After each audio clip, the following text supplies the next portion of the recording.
Honorable Chief Minister and myself and our senior members of Parliament, మేము కేంద్ర జల వనరుల మంత్రి గారు శ్రీఆర్ పాటిల్ గారికి మా యొక్క concerns about Polavaram Banakacherla link project గురించి సుదీర్ఘంగా వారికి ఎక్స్ప్లెయిన్ చేశాము.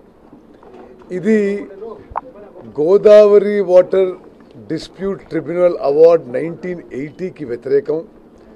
అదేవిధంగా ఏపీ రీఆర్గనైజేషన్ యాక్ట్ 2014కి ఇది వ్యతిరేకం. ఇది చట్ట వ్యతిరేకమైన ప్రాజెక్ట్ అని వారికి సుదీర్ఘంగా ఎక్స్ప్లెయిన్ చేయడం జరిగింది. అదేవిధంగా ఏ విధంగానైతే ఆర్థిక శాఖ కానీ ఎన్వైరన్మెంట్ శాఖ కానీ ఈ ప్రాజెక్టుకి అనుమతుల విషయంలో వేగవంతంగా అడుగులేస్తున్నాయో ఇది తెలంగాణ ప్రజల్లో తెలంగాణ రైతాంగంలో కొంత ఆందోళన బయలుదేరిన విషయం కూడా వారికి కన్వే చేయడం జరిగింది. మరి పోలవరం బంకచర్ల లింక్ ప్రాజెక్ట్ విషయంలో సీఎం గారు నేను మాకున్న అబ్జెక్షన్స్ మాకున్న కన్సర్న్స్ అన్నీ కూడా మరి central water resources minister Patil గారు, సెక్రటరీ దేబశిష్ ముఖర్జీ గారు, వారి అధికారులందరికీ కూడా తెలియజేశాం. వారు తప్పనిసరిగా మా యొక్క కన్సర్న్స్ అబ్జెక్షన్స్ పరిగణలోకి తీసుకొనే నెక్స్ట్ స్టెప్ వారు వేయబోతారని చెప్పి కూడా వారు చెప్పడం జరిగింది. అంటే they will definitely take our concerns and hour objections into consideration till any further action is taken. They have also categorically stated that detailed project report of the project has not been received by them. So this is about the Godavari Bankacharla project. We have also said, like yesterday Chief Minister announced in Hyderabad, if Andhra Pradesh gives us a blanket NOC for us to use 1000 TMC of Godavari water and 500 TMC on Krishna water, if they give a blanket NOC for 1500 TMC and Government of India also approves the same, 1500 TMC means 1.5 crore acres. We have no issues on what they want to build beyond this. This also has been conveyed. We have also conveyed that there are many projects lying waiting for approval. Telangana రాష్ట్రానికి సంబంధించిన అనేక ప్రాజెక్టులు మేము వేగవంతంగా నిర్మాణం చేయదలుచుకున్నాం. మీ అనుమతుల కోసం ఎదురు చూస్తున్నామని చెప్పి కూడా చెప్పాం. Sunil, so we have told them that our approvals it should not look like మేము పెట్టిన అప్రూవల్స్కేమో చాలా స్లోగా ప్రాసెస్ అవుతుంది, ఆంధ్రప్రదేశ్ పెట్టిన ప్రపోజల్స్ ఏమో వేగవంతంగా జరుగుతున్నట్టుగా జరిగి ఇది రెండు రాష్ట్రాల మధ్య ఇబ్బందికర పరిస్థితి తీసుకురావద్దని చెప్పి కూడా విజ్ఞప్తి చేశాం. మేము పాలమూరు రంగారెడ్డికి నీటి కేటాయింపులు వెంటనే చేయాలి, సమ్మక్క సారక్కకి వెంటనే చేయాలి, తుంబడి అట్టికి మేము నిర్మాణం మొదలుపెట్టబోతున్నాం, నీటి కేటాయింపులు all approvals must be given. ఈ విధంగా మేము లిస్ట్ తయారు చేసి మూసీ ప్రాజెక్టు కూడా ముఖ్యమంత్రి గారు ప్రత్యేకంగా చెప్పారు. మూసీ రీజువినేషన్కి ఏ విధంగానైతే మీరు గంగా క్లీనింగ్ ఇచ్చారో, యమునా క్లీనింగ్ ఇచ్చారో, మూసీ రివైవల్ మూసీ రీజువినేషన్ కూడా మీరు నిధులు కేటాయించాలి అని మేము డిమాండ్ చేయడం జరిగింది. ఓవరాల్గా గంట సేపు జరిగిన చర్చలు మంచి వాతావరణంలో జరిగినాయి.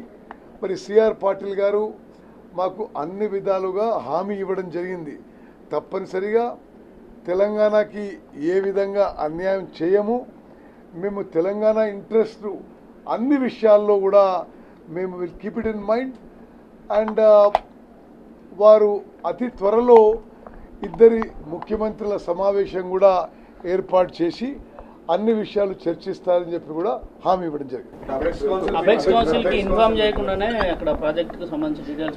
ఆ విషయం కూడా మేము తెలియజేసినాం, స్పెసిఫిక్గా చెప్పినాం.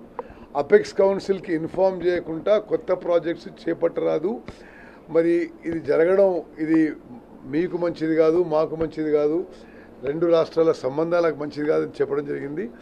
తప్పనిసరిగా ఆ విషయాలు కూడా మేము పరిగణలోకి తీసుకొని మరి తొందరగా ఇరు రాష్ట్రాల ముఖ్యమంత్రులతో సమావేశం ఏర్పాటు చేస్తామని చెప్పి స్పష్టమైన హామీ ఇవ్వడం జరిగింది. తెలంగాణ ప్రాజెక్టులకు మేము సహకరిస్తామని చెప్పి నిన్న ఏపీ మంత్రి చెప్తా ఉన్నారు. మీరు చెప్పిన ప్రాజెక్ట్స్ సో స్పష్టంగా మేమంటున్నాం, మాకు గోదావరి మీద 1000 టీఎంసీ, కృష్ణా మీద 500 టీఎంసీకి వాళ్ళు బ్లాంకెట్ నో అబ్జెక్షన్ ఇచ్చి దాని మీద కేంద్ర ప్రభుత్వం ఆమోద ముద్ర ఇస్తే తప్పనిసరిగా వేరే విషయాలు చర్చించడానికి మేము కూడా సుముఖంగా ఉన్నాం. అసలు ఇంకో విషయం చెప్పినంటే Krishna KWD DT2 Brijesh tribunal ఆ తీర్పు కూడా తొందరగా ఇప్పియాలి.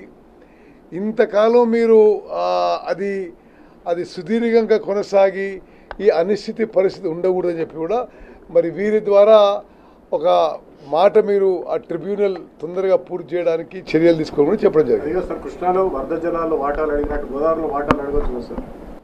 తప్పనిసరిగా ఇప్పుడు ఒకటి రాజశేఖర్ 1000 టీఎంసీ మనకి స్పష్టంగా వాళ్ళు నో అబ్జెక్షన్ ఇస్తే ఇంకో విషయం చెప్తున్నా, మేము పొద్దున సీఎం గారితో చర్చించి మీరు పోలవరం పంకచర్ల లింక్ కాదు, మీరు నిజంగా మీరు గోదావరి ఫ్లడ్ వాటర్స్ తీసుకుపోల్చుకుంటే ఇచ్చంపల్లి నాగార్జున సాగర్ లింక్ ప్రాజెక్టు ఏదైతే కేంద్ర ప్రభుత్వం నిధులు వస్తాయో ఆ ప్రాజెక్టు ద్వారా మీరు కొంత పెన్నార్ బేసిన్కి తీసుకుపోతే మరి నాగార్జున సాగర్ రావాలి, మరి మా ప్రాంతానికి రావాలి, ఆ ఇచ్చంపల్లి నుంచి నీళ్లు ఆ ప్రాజెక్టుకి మేము చర్చించడానికి సిద్ధమని చెప్పినాం. But if the fact that Mr. Chandrababu Naidu supports the government and is an important ally, there will be a lot of pressure on the present NDA government to support its projects. And he, he's a very pushy man. How will Telangana succeed? Because you are an opposition party. Whether you will succeed or not, or are you planning to file a caveat in a court or some kind of way to protect the state's interest? Sunil, when it finally come to protecting state interests, there will be no niceties. That is, state interest is the uppermost thing. If we have to go to legal, we have to go legal at a point of time, we will go. But what I want to tell you categorically is, today, whatever concerns you expressed, we specifically expressed to Mr. C.R. Patil. He said, notwithstanding anything else, we will also ensure justice in all water issues in Telangana state. అనుకూలంగా కేంద్ర ప్రభుత్వం నిర్ణయం తీసుకోకపోతే మరి కోర్టులను approach అవుతారు, ఎందుకంటే ఇప్పటికే అనేక కేసులు ఉన్నాయి కదా కోర్టులలో. తప్పనిసరిగా న్యాయం జరగకుంటే మేము ముందు చెప్పిన దాంట్లో ఏమీ వెనకాడేది ఉండదు. సుప్రీంకోర్టులో వాళ్ళ ప్రాజెక్ట్స్ విషయం కూడా మేము పోతామని చెప్పి ఇంకేం ఆలోచన చేయలేదు.